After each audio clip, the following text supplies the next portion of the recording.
اسلام سے پہلے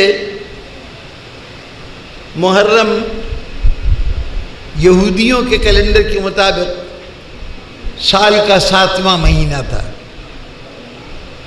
اور اس اعتبار سے تورات میں 7ویں مہینے کے متعلق خصوصی احکامات بھی ہیں کہ اس کی 10 تاریخ کو کیسے منایا جائے۔ خاص طور پر کہا گیا تورات کی کتابوں میں کتاب تورا کہلاتی ہے، جس میں قوانین ہیں۔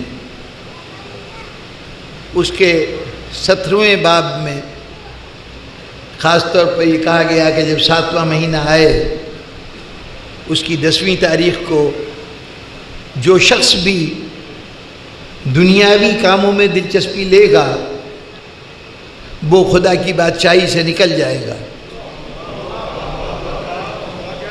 اس دن کو سوگوار کی حیثیت سے مناؤ، صبح سے لے کے غروب آفتاب تک اپنی حالت غمزدہ لوگوں کی بناؤ۔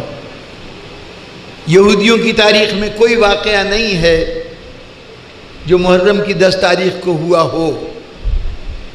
انہوں نے یہی سمجھا کہ یہ بطور مشق ہمیں خصوصی احکامات دیے گئے ہیں، اس تاریخ کو کوئی واقعہ نہیں ہوا۔ یقیناً ان کی تاریخ میں نہیں ہوا، لیکن قضاء و قدر کا مالک تو جانتا ہے کہ کبھی وہ واقعہ ہوگا جس کے لیے تیاری کے طور پر اس اہتمام کی ضرورت ہے۔